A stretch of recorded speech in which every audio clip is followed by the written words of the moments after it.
Je suis professeur Fodé Bangali Sako. Je suis le directeur national de l'épidémiologie et de la lutte contre la maladie au ministère de la Santé et de l'Hygiène publique. Comme vous le savez, chaque année, le secrétaire général des affaires religieuses organise le pèlerinage au lieu saint en différentes étapes.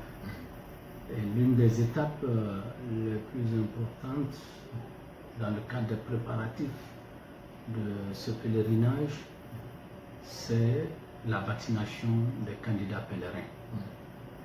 Et nous, au niveau de notre direction, le ministère de la Santé et de l'Hygiène publique, et sur instruction de monsieur le ministre de la Santé, a bien voulu nous confier cette notre tâche pour assurer la vaccination de ces candidats pèlerins en appui au secrétaire général des affaires religieuses pour mieux les préparer et les protéger contre d'éventuelles maladies qui peuvent être contractées au cours des regroupements.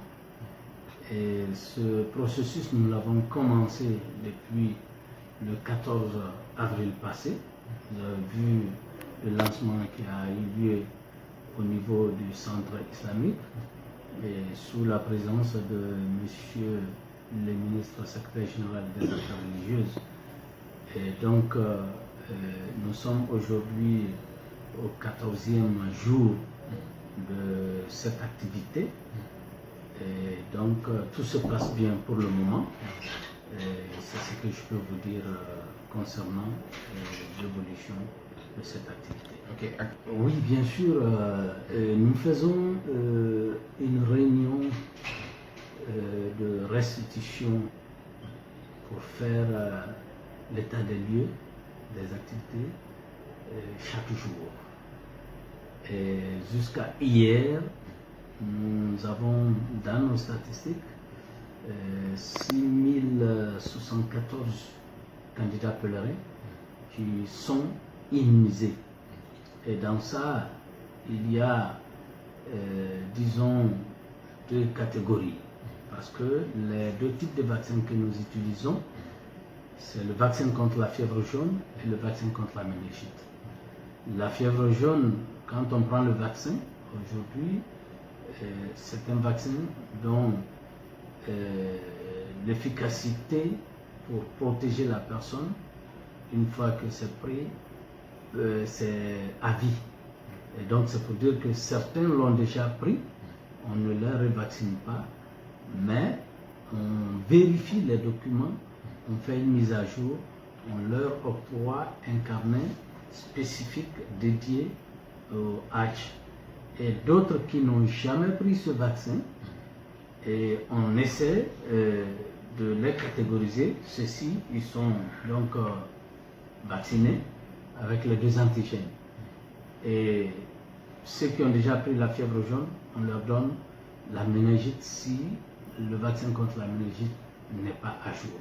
Donc voilà à peu près ces trois catégories que nous avons. Et à date, pour ceux qui sont immunisés, et toutes catégories confondues, nous sommes à 6074 candidats pèlerins depuis qu'on a commencé. Alors, le dossier, c'est pas compliqué. Je pense que le secrétaire général des affaires religieuses a fait un communiqué là-dessus.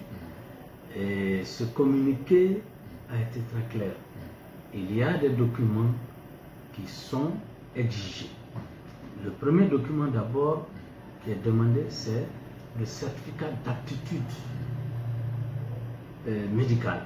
Ça veut dire que il y a une autre étape qui a précédé la vaccination, c'est la visite médicale des candidats pèlerins.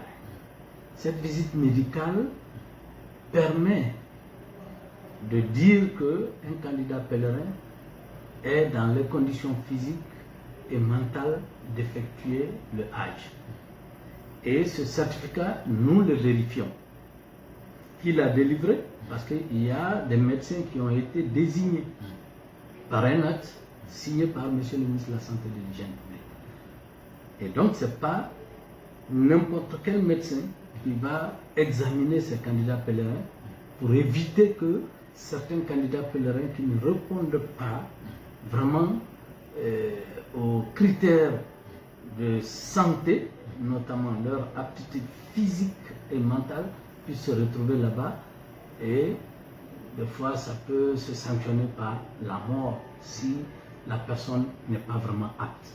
Donc c'est pour éviter ça, ce document est vérifié. Le deuxième document, c'est la copie du passeport. Parce qu'il faut identifier la personne pour dire que oui, effectivement, c'est la personne qui est candidat pour le pèlerinage qui est en face de nous pour qu'on puisse le vacciner, pour ne pas vacciner Paul à la place de Pierre. Le troisième document, c'est le reçu de paiement. Parce que nous avons fait notre calcul, nous avons estimé nos besoins en termes d'intrants. On ne doit pas gaspiller ces intrants-là. Et donc, il faut que ce soit des personnes qui sont effectivement inscrites et qui doivent recevoir ces vaccins pour effectuer le pèlerinage. Et donc, ces trois documents sont les trois éléments qu'on vérifie. Et là, vraiment, il faut beaucoup d'attention, il faut beaucoup de professionnalisme pour ne pas commettre des erreurs. Et aussi, il y a différentes étapes. D'abord, quand le candidat pèlerin arrive, il y a une équipe du secrétariat général des affaires religieuses qui vérifie ces documents en amont.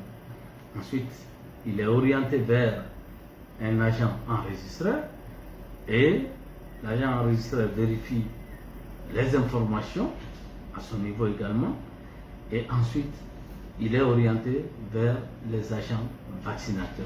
La personne est vaccinée selon les trois catégories que j'ai définies tout à l'heure et le carnet de vaccination spécifique âge lui est donné. Et donc, à la suite, il y a un autre acteur qui va saisir toutes les informations qu'on a pu collecter. Et c'est à travers ces informations-là que nous échangeons avec les collègues dans les différents sites pour faire la situation au quotidien et nous produisons un rapport par rapport à cela. Et donc, c'est tout à fait normal que l'on vérifie ces documents. Et ça peut paraître peut-être lent devant les gens, mais il est important que l'on puisse vraiment garder patience pour que les choses se passent correctement. Parce que toute erreur que nous allons commettre dans ce processus ici peut avoir des répercussions au niveau même du lieu sain. Parce que si quelqu'un va là-bas qui n'est pas vacciné, s'il y a une maladie qui sévit là-bas, parce que c'est tout un monde qui arrive, c'est des millions de personnes qui se retrouvent ensemble. Et donc le risque vraiment de maladie est là. Donc il faut protéger ces personnes-là. Et nous n'avons pas vraiment droit à l'erreur. Il faut éviter toute erreur pour que les choses se passent correctement. Ok. Bon, je dirais pas au niveau du département, mais dans ce processus, la première difficulté, d'abord, il faut dire que les personnes qui arrivent au niveau de ces sites, vous l'avez dit tout à l'heure, il y a parfois des personnes qui sont impatientes. Donc il faut canaliser, il faut sensibiliser, il faut communiquer. Ça, c'est important. Et l'autre chose, nous avons diversifié les sites. On était à 6 sites antérieurement. Aujourd'hui, nous sommes à 10 sites sur recommandation du secrétaire général des affaires religieuses. Il y a de ces sites qui ne sont pas très fréquentés. Parce que les gens estiment qu'en venant au niveau du centre islamique, c'est là-bas où tout doit se jouer. Alors que c'est les mêmes conditions, c'est le même type de vaccin, c'est les mêmes acteurs, les mêmes professionnels qui sont dans les autres sites aussi. Alors pourquoi quitter très loin, venir jusqu'ici au niveau du centre islamique alors qu'on a des sites qui ont été vraiment diversifiés au niveau de toutes les communes pratiquement de Conakry. Donc je pense qu'il est important que la population puisse comprendre cela aussi, pour ne pas créer vraiment une forte affluence par endroit, et de l'autre côté, il y a une faible affluence. Donc il y a ce déséquilibre-là qui nous fatigue un peu, parce qu'il faut chaque fois essayer de communiquer et informer. Et le secrétaire général des affaires religieuses est en train de faire vraiment cette pédagogie, aussi en nous aidant à ce que les gens se rendent dans les différents sites qui sont plus proches